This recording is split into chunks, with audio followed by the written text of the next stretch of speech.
What happened after the final out at Petco Park was not something any baseball fan expected to witness. A Dodgers victory, dramatic, hard-fought, and decisive, turned into one of the most disturbing post-game incidents in recent MLB history. Shohei Ohtani, the best player in baseball, was physically attacked near the dugout by two San Diego Padres All-Stars. What followed set off an emergency league investigation, historic suspensions, and a wave of outrage that swept across the entire sport. But to understand how it all collapsed into chaos, you have to start at the beginning of the game. The Dodgers-Padres rivalry is one of the most intense in the NL West. These are not teams that like each other. There is history, there is competition, and there is genuine hostility every time these two franchises share the same field. On this particular night, the location was Petco Park, San Diego's home, and one of the most hostile environments a Dodgers player can walk into. The stakes made it even more charged. First place in the NL West was on the line. Both teams were locked in a division race that had been grinding all season, and this game carried real weight in the standings. Every at-bat, every pitch, every run, it all mattered. And entering this game, Shohei Ohtani was in the middle of one of the hottest stretches of his career. He had delivered multi-hit performances in 5 of his last 6 games, posting an elite on-base rate that was keeping the Dodgers' offense consistently dangerous. He was the engine, and on this night he was about to prove it again. From the very first inning, Ohtani made his presence known. In the first inning, he drove a powerful double down the left field line, putting himself immediately in scoring position and placing the Padres' defense under early pressure.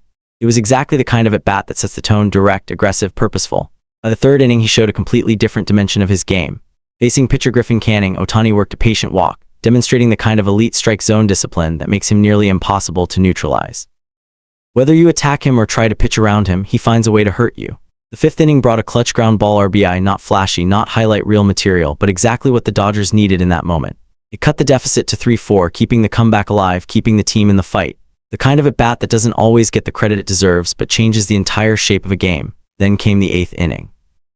Ohtani again put the barrel on the ball and launched a rocket double down the right field line, putting himself back in scoring position with the game still hanging in the balance. The Padres' pitching staff was rattled. Their own fans could feel it. Ohtani had done everything right, but what happened next had nothing to do with baseball. The game itself was a story worth telling even before the post-game chaos. The Dodgers came in as the visitors and faced an early mountain to climb.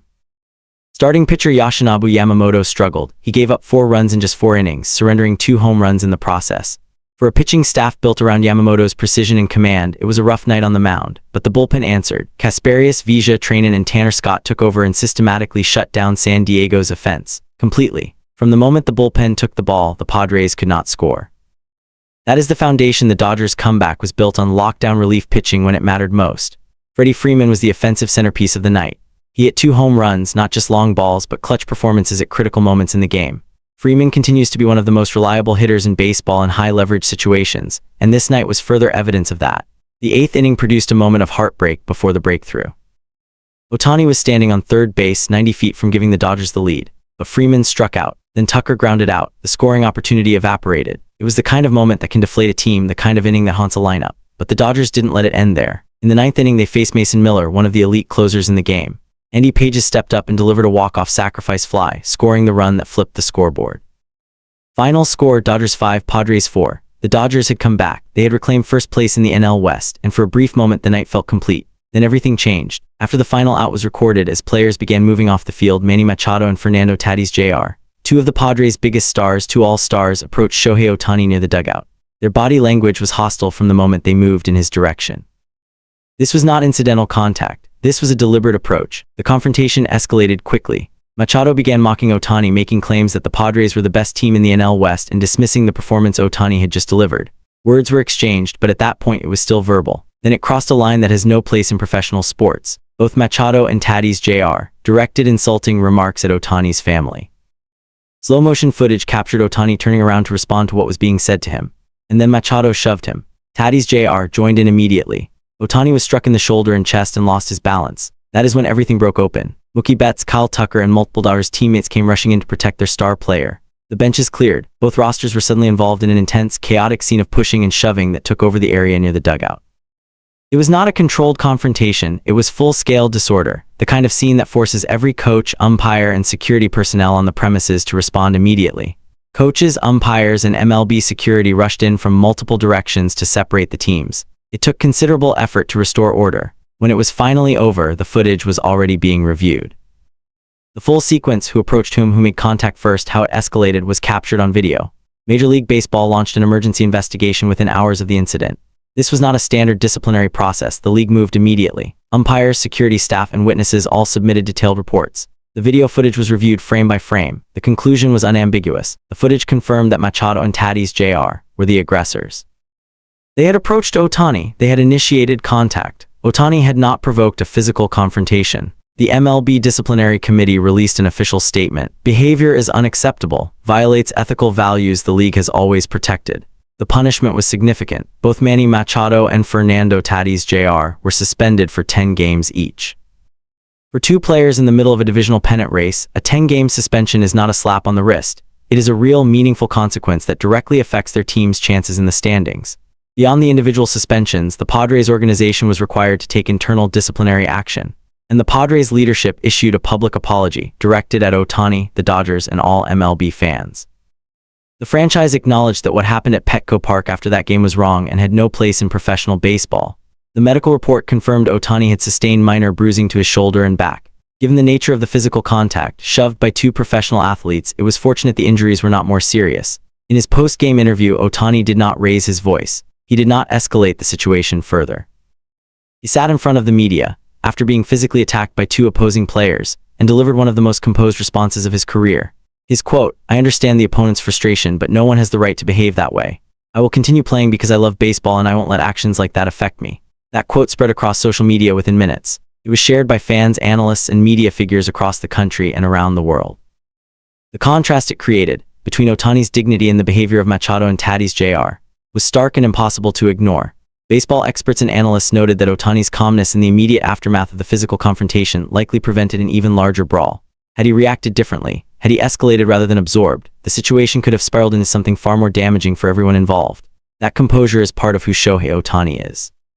When two all-stars chose to attack him, he chose to respond with words that will be remembered long after the suspensions are served. The Dodgers-Padres rivalry has always been heated. But what happened at Petco Park crossed a line that raises real questions about where this rivalry is heading and what standards professional athletes are held to when the final out is recorded. A post-game physical assault on an opposing player, one who had done nothing to provoke it, represents a serious escalation that the league had to treat with urgency. And it did. For the Padres, the damage extends beyond the disciplinary action. Losing Machado and Tatis Jr. for 10 games each during a divisional race is a genuine competitive setback. Two all-stars sitting out 10 games changes lineups, changes momentum, and changes the math of a pennant chase. San Diego's playoff hopes took a real hit, not just from the embarrassment of what happened, but from the practical absence of two of their best players. For Ohtani and the Dodgers, the numbers tell the story. Ohtani had reached base 12 times in his last 24 at-bats, a stretch of consistency that belongs in the conversation with the most elite offensive performances the game has seen. That kind of production, sustained over that stretch, is not something opponents can simply neutralize. And the Dodgers, with this victory, moved half a game ahead in the NL West. In a division race, half a game is everything. This win carried real weight in the standings, and the circumstances surrounding it, the comeback, the bullpen, Freeman's 2 home runs, Page's walk-off, made it the kind of game that shifts momentum at the most critical stage of the season. The question now hovering over the division is whether this is the moment the Dodgers begin to pull away. Whether the combination of Ohtani's sustained brilliance, the bullpen's reliability, and Freeman's consistent power production creates a gap that San Diego, already missing 2 stars for 10 games, cannot close. The standings will answer that question over the coming weeks. What is already clear is this: Petco Park on this night became the location of one of the most controversial post-game incidents the MLB has seen in years. A game that ended with a Dodgers walk-off turned into something far larger, a story about the conduct of professional athletes, the responsibilities of franchise leaders, and the character of the man at the center of it all. Shohei Ohtani played one of the best games of his recent stretch. He hit 2 doubles, drove in a run, worked a walk, and kept his team in a fight they eventually won. And then, after all of that, he stood in front of cameras with minor bruising and told the world he would not let it stop him from playing the game he loves. That is the story of this night. A Dodgers victory, a shocking, inexcusable attack, and the most complete player in baseball choosing in his moment of maximum dignity to rise above it.